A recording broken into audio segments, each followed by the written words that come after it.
الشيء إن زاد عن حده بينقلب فورا لضده. مش معنى ان في كومنتات عندي في القناة كتيرة انا ما بردش عليها زي غزل معاكسة وكده ان انا ببقى موافقة على وجود الكومنتات دي عندي.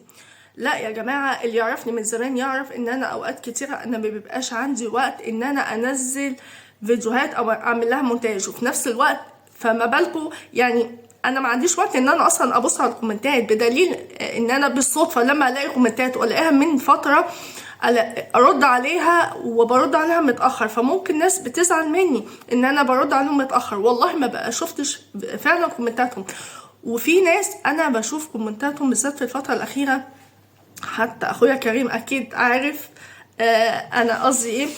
فمش معنى ان انا ما بردش عليهم انا مش عايزه ازعل حد ومش عايزه اكسف حد وكده، بس انا مش موافقه على الاسلوب ده يا جماعه. مش موافقه ان انا مش فاتحه قناتي علشان غزل او معاكسه او كده، لا، انا فاتحه قناتي لعرض المواضيع مختلفه من اعمار مختلفه. عشان كده تلاقوني بنوع في قناتي، قناه روشا مصطفى. ليه؟ لان انا بيتابعوني من اول مثلا اقل من 18 سنه لغايه فوق ال60 وال70 سنه، فانا لازم ارضي كل الناس واقدم مواضيع اللي تعجب كل فئه عمريه.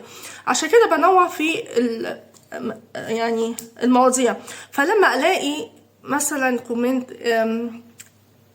كلمة حلوة فبعديها، فمش معنى كده ان انا عديتها مرة في 2 في 3 في 10 في ان انا افضل بقى يعني خلاص بقى المجال مفتوح وان انا اقضي فرحانة ومبسوطة وكده. لا لا بجد يا جماعة، انا ما بحبش كده. انا لما بسمع كلمة غزل او معاكسة سواء في الشارع ما بالكم في الشارع، انا بعمل نفسي مترشة. ليه؟ لان انا اهلي علموني ان انا ما بردش على حد، واعملي نفسك مش سامعه حاجه. انا عن نفسي انا بقول لنفسي كده، اعملي نفسك مش سامعه حاجه وخلي اللي يتكلم يتكلم ويقول اللي يقول.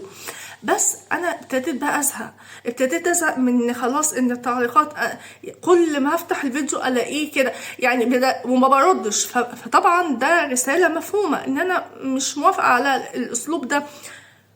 فحتى لو تعليقات بأدب واحترام، بس برضو ما بحبش يعني اسلوب الغزل. انا مش فاتحه قناتي للغزل والمعاكسات، سامحوني. انا مش معنى ما بردش انا بجد مش عايزه حد يزعل مني، فدي رسالتي ان انا عشان ما بردش انا مش يعني قابله بكده، لا، انا مش عايزه ازعل حد مني. انا عايزاكم تفضلوا معايا مساندني ومدعميني. بفرح قوي اللي بيقول لي احنا بنتابعك من 5 سنين وعمرنا ما زهقنا من فيديوهاتك وان احنا متابعينك من زمان وكده. انا ببقى فرحانه ومبسوطه قوي.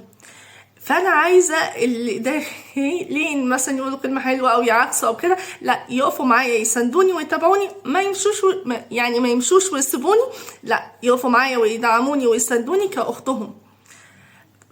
ويردوا غيبتي، اي حد دخل يغلط ولا حاجه يردوا غيبتي زي اخواتي هنا في القناه.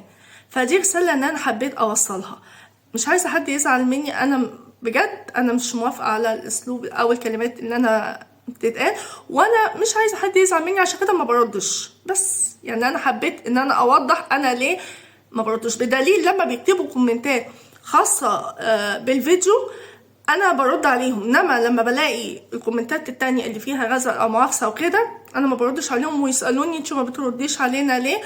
لا لان انا مش قابله الاسلوب ده بجد. يمكن انا شخصيتي جامده شويه او كده، بس انا جد يا جماعه شخصيه جد. ممكن الاسلوب ده ينفع مع بنات تانية بس مش معايا. انا شخصيتي، انا اهلي ربوني وعلموني كده.